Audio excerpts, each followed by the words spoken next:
नमस्कार, news 18 update में स्वागत है आपका। मैं हूं आपके साथ सिरांधा। बुलेटिन की शुरुआत बड़ी और बुरी खबर के साथ। झारखंड के 2 तीरंदाजों की सड़क हादसे में मौत हो गई है। हम आपको बता दें, दरअसल एक ट्रक ने तीरंदाजों की कार में टक्कर मारी, जिसमें खिलाड़ी जसपाल सिंह और सरस सोरेन की मौत हो गई है। मध्य प्रदेश के शहडोल NH 43 पर यह घटना घटी है। ये दोनों खिलाड़ी जमशेदपुर के रहने वाले थे। तो बहुत ही दुखद घटना सामने आई है मध्य प्रदेश के शहडोल से, जहां पर झारखंड के 2 तीरंदाज अपनी कार से जा रहे थे और कार में एक ट्रक ने टक्कर मार दी और इस हादसे में दोनों ही खिलाड़ियों की मौत हो गई है। मृतकों में खिलाड़ी जसपाल सिंह शामिल हैं और साथ ही उनके साथ सरस सोरेन भी थी, जिनकी मौत हुई है। शहडोल NH 43 पर यह हादसा पेश आया है। तस्वीरें भी आपको दिखा रहे हैं। कार की क्या हालत हुई है, किस तरह से कार के परखच्चे उड़े हैं, इससे अंदाजा लगा सकते हैं कि यह हादसा कितना भयानक था और ये टक्कर कितनी जबरदस्त थी।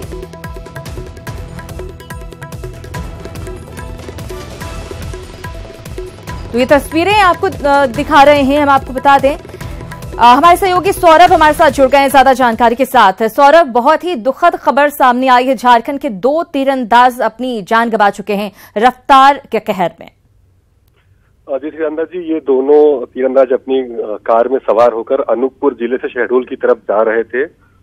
इसी बीच कटकोना गांव के पास एक खड़े ट्रक से इनकी कार पीछे से जा टकरा गई और सड़क हादसे पर ही, मतलब घटनास्थल पर ही दोनों की मौत हो गई।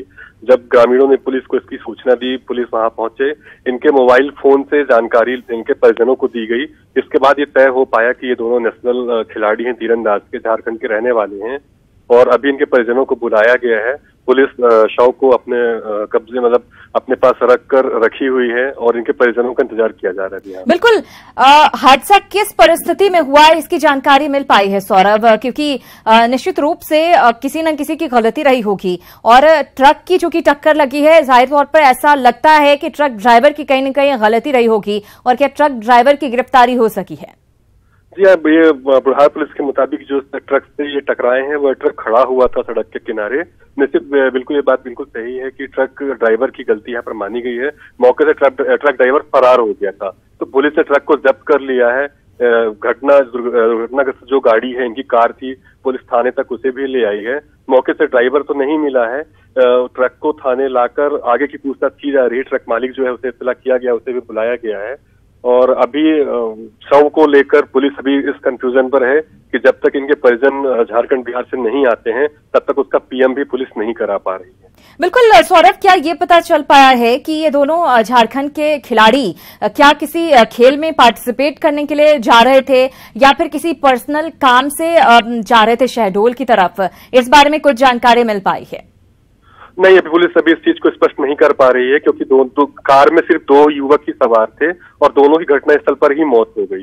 गाड़ी जो है वो भी झारखंड की है, जिससे अंदाजा लगाया जा रहा है कि ये कार मतलब खुद इनकी है, ये कार मालिक खुद हैं। ये इनके गाड़ी में पुलिस ने कुछ सामान जब्त मिला है, पुलिस को मिला है गाड़ी से। वो कुछ तीर कमान है, कुछ इनकी ट्रॉफी वगैरह हैं।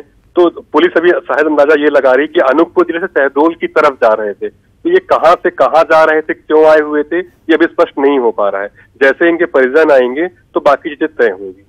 बिल्कुल, तो परिजनों का अब इंतजार किया जा रहा है। सौरभ, शुक्रिया इस जानकारी के लिए। बहरहाल अपडेट्स आपसे जरूर लेंगे। तस्वीरें अपने दर्शकों को दिखा रहे हैं। आप देखिए कार के परखच्चे किस तरह से उड़े हैं और आप इस दुर्घटना के भीषणता का अंदाजा इन तस्वीरों को देखकर लगा सकते हैं। 2 बेहतरीन खिलाड़ियों को झारखंड ने खो दिया है। ये दोनों तीरंदाज झारखंड के थे जिन्होंने इस हादसे में अपनी जान गंवाई है। हम आपको बता दें, दरअसल ट्रक ने इस कार में टक्कर मारी और इस वजह से इन दोनों खिलाड़ियों की मौत हुई है। बहरहाल अभी ये साफ नहीं हो पाया है कि क्या ये किसी खेल में पार्टिसिपेट करने के लिए जा रहे थे या फिर किसी निजी काम से शहडोल की ओर जा रहे थे। जांच में पुलिस जुटी हुई है, उनके परिजनों को भी बुलाया गया है, इत्तला दे दी गई है और अब पूरे मामले की जांच की जा रही है। बहरहाल खबरों में आगे बढ़ेंगे। हिंदुस्तानी अवाम मोर्चा में टूट की खबर है। दानिश रिजवान के बाद वृषण पटेल ने भी इस्तीफा दे दिया है। हम प्रदेश अध्यक्ष वृषण पटेल ने इस्तीफा दे दिया है और इसकी वजह से आपसी झगड़े में अब हिंदुस्तानी अवाम मोर्चा में पूरी तरह से घमासान मचा हुआ नजर आ रहा है। दानिश रिजवान ने वृषण पटेल पर दरअसल कई बड़े आरोप लगाए हैं। तो बड़ी खबर आपको दे रहे हैं बिहार की सियासत से जुड़ी हुई। हम आपको बता दें, हिंदुस्तानी अवाम मोर्चा जो कि महागठबंधन के साथ है, उसमें फूट की खबर है और एक के बाद एक इस्तीफे सामने आ रहे हैं। दानिश रिजवान के बाद अब वृषण पटेल जो कि हम प्रदेश अध्यक्ष थे, उन्होंने भी इस्तीफा दे दिया है। रवि एस नारायण हमारे साथ अपडेट्स के साथ जुड़ गए हैं। रवि, क्या कुछ अपडेट इस पूरे मामले में, क्या कुछ दानिश रिजवान आरोप लगाते नजर आ रहे हैं? क्योंकि यह खबर है कि वृषण पटेल पर दानिश रिजवान कुछ आरोप लगा रहे हैं।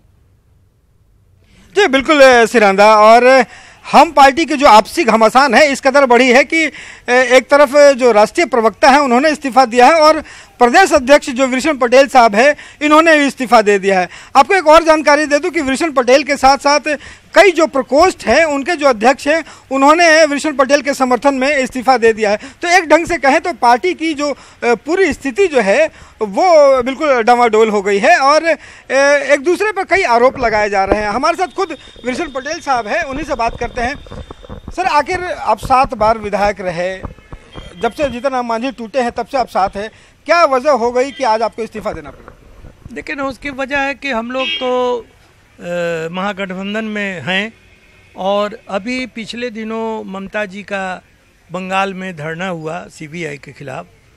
उस धरना को गठबंधन के सारे घटक दलों ने सराहा कि बंगाल की शेरनी ने एक साहसपूर्ण काम किया और बंगाल की धरती पर उन्होंने भारत सरकार को चुनौती दिया। और हमारे दल ने उसको कंडेम किया कि ममता बनर्जी को चीफ मिनिस्टर रहते हुए उनको धरने पर नहीं बैठना चाहिए। तो ये बयान जो है मांझी साहब ने खुद दिया था, आप मांझी की बातों से इत्तेफाक नहीं करते? अब बिल्कुल इत्तेफाक, हम बल्कि हमने कल उनको टोका था कि इस तरह का बयान सही नहीं है।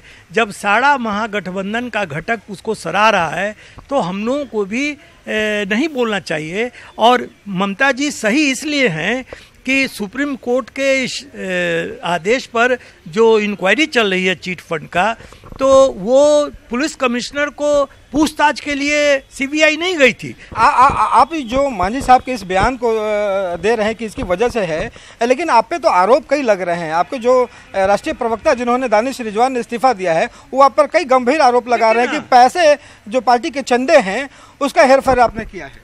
चलिए ना, वो क्या आरोप लगा रहे हैं मैं उस पर नहीं जाता। बिल्कुल रवि, वृषण पटेल साहब को अपने साथ बनाए रखे हैं। हमारे साथ दानिश रिजवान भी जुड़ गए हैं। दानिश रिजवान से ब्रजम बातचीत करने की कोशिश करें। दूसरी लाइन पे यहाँ वृषण पटेल भी जुड़े हुए हैं, क्या कुछ आरोप वो लगा रहे हैं वृषण पटेल पर?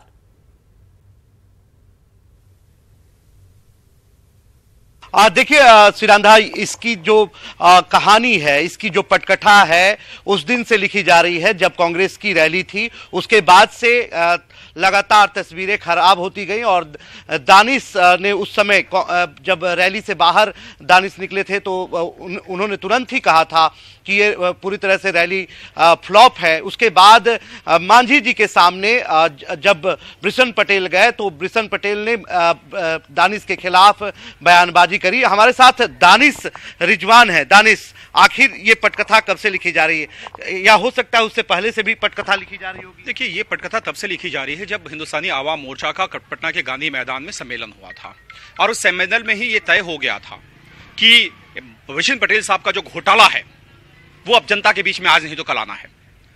हम गरीबों की पार्टी हैं, हम गरीबों की बात करते हैं और मैंने जीतन राम मांझी जी की उंगली पकड़ के पॉलिटिक्स सीखा है। उन्होंने एक चीज हमें बड़ा स्पष्ट सिखाया था कि दानिश जी, आप कहीं भी रहिएगा, गरीबों की बात करिएगा, जनता के दिल में रहिएगा। और जिस तरीके से रैली के नाम पर वृषण पटेल साहब ने पार्टी फंड का दुरुपयोग किया और घोटाला किया, हमने उस वक्त भी बोला था और हमारे राष्ट्रीय अध्यक्ष जी ने भी इस बात को कहा कि पैसे का हिसाब किताब दीजिए। आज भी मैंने उसी चीज को कहा। तो अपने 4-5 गुरुओं के साथ बैठे हुए थे वही लोग जिन्होंने पार्टी के फंड का दुरुपयोग किया। पार्टी के गरीब 20 रुपए, 30 रुपए, 200 रुपए, 300 रुपए देकर, चंदा देकर हमारी पार्टी को सींच रहे हैं। जीतन राम मांझी जी ने लूटा नहीं है राज्य को, बड़ी गरीबी के साथ वो जिए हैं, मजदूरी करके उन्होंने पेट भरा है। तो जब गरीबों की पार्टी में रहने वाला इंसान अगर अपने दल में ही गरीबों की पैसे को लूटता हुआ देखेगा तो मैं तो बर्दाश्त नहीं करता। रवि, इस्तीफा दे दिया और आनंद फानंद ने दानिश रिजवान कह रहे हैं कि पार्टी फंड के पैसे को रैली के नाम पर वृषण पटेल साहब ने पूरी तरह से बर्बाद कर दिया है। बातचीत हो रही थी, अच्छे से बातचीत हो रही थी। मांझी जी उठ के जी बिल्कुल सिरंधा वृषण पटेल साहब, आपको बता दूं कि हमारे साथ जो है दूसरी तरफ दानिश रिजवान भी जुड़े हुए हैं। वो सीधा कह रहे हैं कि पार्टी फंड का जो पैसा का जो दुरुपयोग आपने किया है, आज से नहीं बल्कि जब से हम पार्टी का जो सम्मेलन हुआ है तब से आप पार्टी के पैसों को लूटते रहे हैं, ये बड़ा आरोप आप लगा रहे हैं। देखिए ना, आप उनका रिएक्शन लीजिए या हमारा रिएक्शन लीजिए, उनसे ये पूछना चाहिए कि 3 तारीख की रैली में जब राष्ट्रीय अध्यक्ष गए और उन्होंने कहा कि कांग्रेस की रैली सुपर हिट हुई और राहुल गांधी पीएम मटेरियल है, तो उसी समय दूसरी ओर ये बयान दे रहे हैं कि ये सुपर फ्लॉप रैली है और हम पार्टी में ये बात रखेंगे कि इस महागठबंधन पर पुनर्विचार होना चाहिए।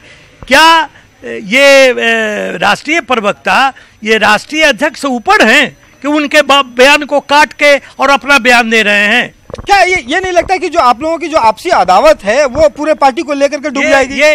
ये आपसी अदावत नहीं कहिए, ये कहिए कि बड़बोलापन है कि पार्टी का लाइन कुछ और है, राष्ट्रीय अध्यक्ष कुछ और बोल रहे हैं और हम कुछ और बोल रहे हैं। ऐसे पार्टी नहीं चलती है और इसी का खामियाजा उनको भुगतना पड़ा कि वो इस्तीफा दिए। और हमारा इस्तीफा इसलिए है कि महागठबंधन के लाइन से हम, एक बयान उनका और है कि अगर 3 मार्च को एनडीए अगर हमारे ऑफर मान ले तो हम एनडीए के मंच को भी साझा कर सकते हैं। ये बड़ा बयान देने का क्या मतलब है? ये बहुत बड़ा बयान है कि हमारे पार्टी में कोई डिसिप्लिन नहीं है। 3 मार्च को जो रैली होने वाली है, एनडीए अगर उनके ऑफर को मान लेता है तो वो शामिल हो जाएंगे एनडीए में। क्या दानिश रिजवान ने ऐसा कहा है? दानिश रिजवान साहब, वृषण पटेल आप पर बड़ा आरोप लगा रहे हैं। आप तो भले ही पैसों के हेरफेर का आरोप उन पर लगा रहे हो, लेकिन उनका कहना है कि आपने पार्टी से अलग जाकर अपना बयान दिया। जो कांग्रेस की रैली को आपके अध्यक्ष बता रहे थे कि एकदम सफल रैली रही, आपने कहा कि फ्लॉप रैली थी। उसके बाद आप ये कह रहे हैं कि 3 मार्च को जो एनडीए की रैली होने वाली है उसमें अगर हमारे ऑफर को मान लिया जाता है तो हम उनके साथ हो जाएंगे।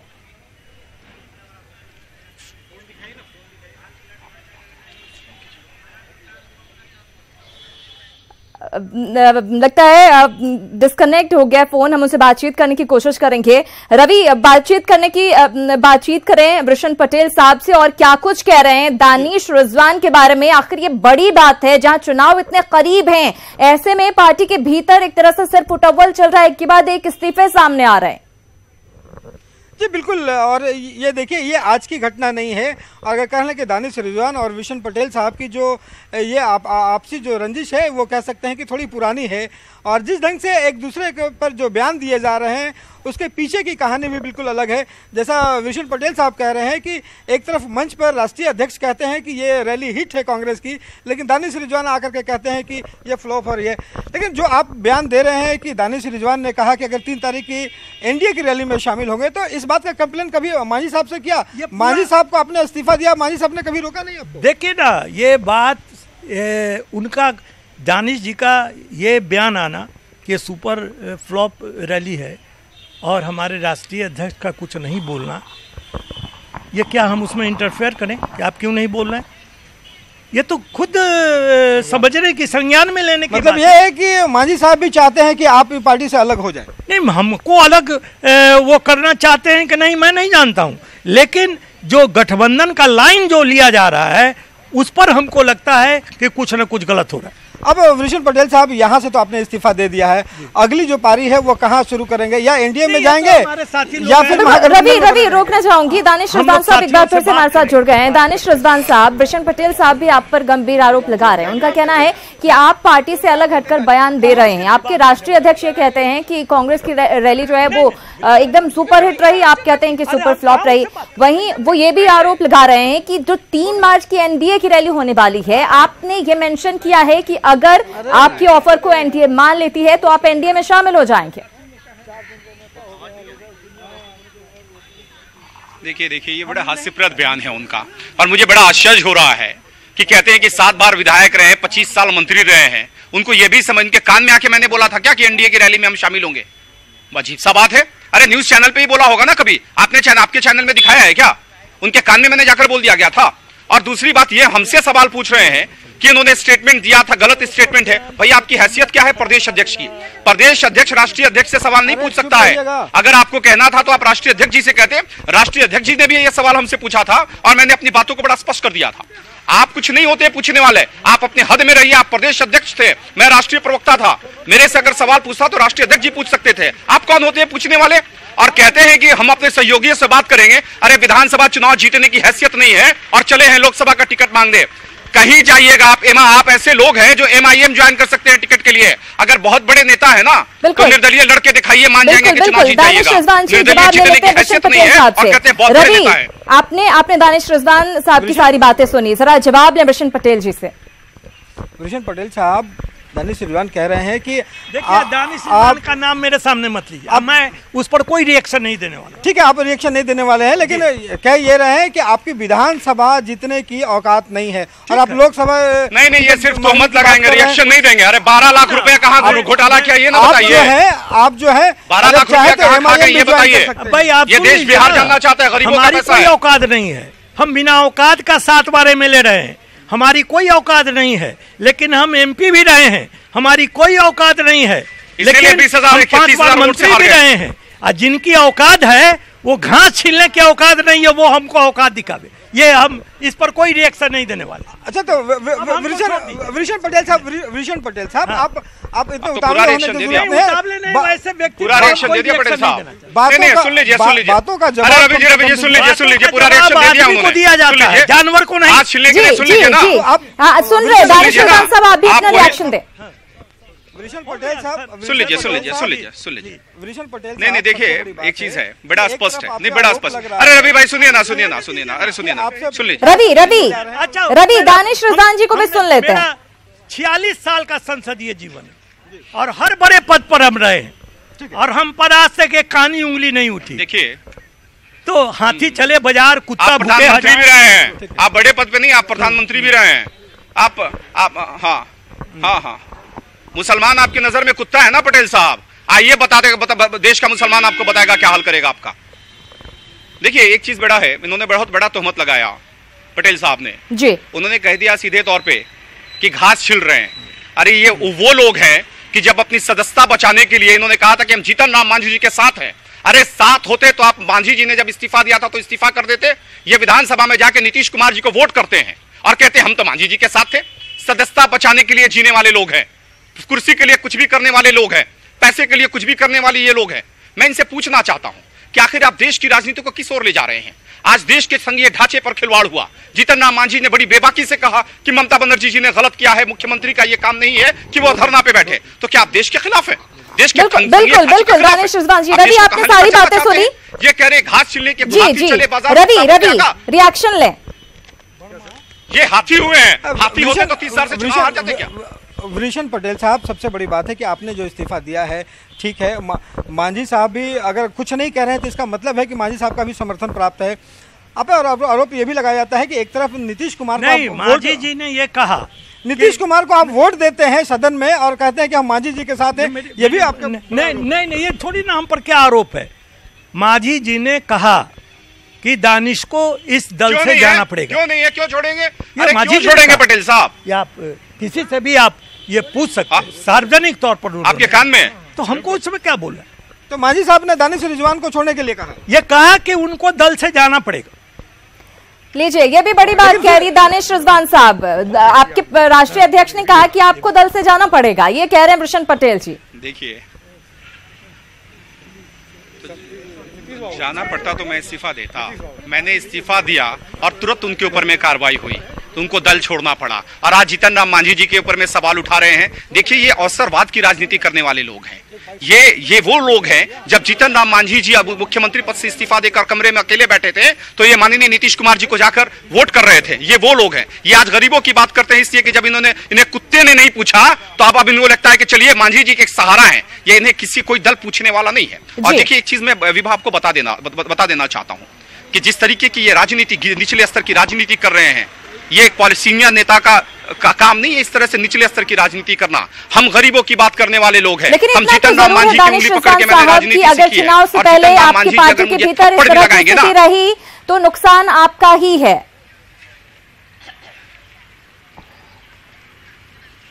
देखिए ये पहले से भागने वाले लोग थे, इसलिए हमें कोई दिक्कत नहीं है। ऐसे लोग अगर हिंदुस्तानी आवाम मोर्चा को छोड़कर जा रहे हैं, ये छोड़कर नहीं जा रहे हैं। इनका सीट था कि हम मुंगेर से चुनाव लड़ेंगे। अब इनको लग रहा है कि मुंगेर से एक बड़ा हाथी आ गया है चुनाव लड़ने के लिए, अनंत सिंह सरीखे नेता चुनाव लड़ने आ गए हैं, तो हाथी को देखकर तो अच्छे अच्छे कुत्ते भाग जाते हैं, तो ये भी हाथी को देखकर भाग रहे हैं। ये मुझे कह रहे थे कि हाथी चले बाजार कुत्ते भौंके आजार, बड़े हाथी को देख के कुत्ते भागने लगे हैं, तो वही स्थिति है। उम्मीद करते हैं कि आपकी पार्टी के भीतर का जो ये पूरा माहौल है वो जल्दी ठीक हो जाए, वरना नुकसान आपको ही उठाना पड़ेगा। बहुत शुक्रिया हमारे साथ जुड़ने के लिए और इस पूरी बातचीत के लिए। हालांकि वृषण पटेल साहब ने अपने ऊपर लगे आरोपों का जवाब देना जरूरी नहीं समझा। उन्होंने कहा उन आरोपों को छोड़िए, बाकी लगातार दानिश रिजवान पर वो आरोप लगाते रहे। चलिए फिलहाल खबरों में आगे बढ़ेंगे। बड़ी खबर इस वक्त की मुजफ्फरपुर से मिल रही है, जहां भगवानपुर इलाके में मुथूट फाइनेंस के दफ्तर में लूट की वारदात सामने आई है। बैंक कर्मियों के अनुसार करीब 10 करोड़ से ज्यादा की लूट की घटना को यहां पर अंजाम दिया गया है। बैंक कर्मियों ने बताया कि बदमाश गोल्ड लोन के बहाने दफ्तर में घुसे और बैंक कर्मियों को बंधक बनाकर एक कमरे में बंद कर दिया। उसके बाद बदमाश 5 बैग में सोना भरकर फरार हो गए। घटना के बाद इलाके में सनसनी फैल गई। फिलहाल पुलिस मामले की छानबीन में जुटी हुई है। तो मुथूट फाइनेंस में इस बड़ी लूट को अंजाम दिया गया है। 5 बैग में भरा हुआ सोना लूटकर अपराधी फरार हो गए हैं। और चलिए सीधे लिए चलते हैं। आरएलएसपी अध्यक्ष उपेंद्र कुशवाहा प्रेस कॉन्फ्रेंस कर रहे हैं। क्यों लेंगे? हम जमानत मांगने नहीं जाएंगे, या उनका अगर आरोप गलत है तो हम कह रहे हैं कि वापस लीजिए। हम लोग कह रहे हैं कि आरोप गलत है, केस वापस लीजिए, और नहीं तो फिर हम जो एक्शन लेना हो वो एक्शन कीजिए। हम जमानत मांगने नहीं जाएंगे। नहीं, नाम मुकदमा में है तो सरेंडर करेंगे। अभियान जेल भरो नहीं है, जो मुकदमा में नाम है इसलिए हम जा रहे हैं। 250 लोगों का नाम है, अज्ञात लोगों का, और मेरा तो नाम बजाबता FIR में है। मेरे मुझ सहित और भी 1-2 लोगों का नाम है। तो हम लोग जाएंगे, पुलिस के समक्ष सरेंडर करेंगे, बेल नहीं लेंगे। हम कहेंगे कि अब हम हाजिर है, कार्रवाई कीजिए।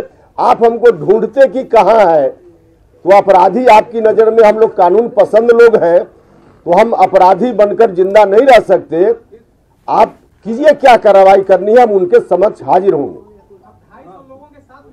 हाँ बिल्कुल, अब अज्ञात को भी तो हम बताएंगे, हम सहयोग करेंगे उनको कि जिनको आप अज्ञात कह रहे हैं, हम सहयोग करने आए हैं कि यही लोग ज्ञात हैं। पुलिस को हम सहयोग करना चाहते हैं इसमें, तो पुलिस के सहयोग में जाएंगे। पुलिस हमको ढूंढेगी कि कहाँ उपेंद्र कुशवाहा है, गिरफ्तार करें, कहाँ कौन कौन लोग अज्ञात हैं, तो हम उनको बताएंगे, हम सहयोग करेंगे कि देखिए यही अज्ञात हैं। उपेंद्र जी, मेरा 2 सवाल है आपसे। पहला सवाल कि तेजस्वी यादव आपको देखने नहीं जाते हैं और ममता के पास जाते हैं। मैंने जितनी बात कही, इस संदर्भ में कोई सवाल हो तो कीजिए, वरना दूसरा सवाल फिर आपसे मुलाकात अलग होगी, उसमें करेंगे। हिंदुस्तानी आवाम मोर्चा टूट चुकी है, उनके प्रदर्शन है, राजनीतिक खबर है सर। आपके गठबंधन के पार्टी टूट चुकी है। वृषण पटेल ने हम पार्टी के, उन्होंने इस्तीफा दे दिया, उनके प्रवक्ता दानिश रिजवान ने इस्तीफा दे दिया।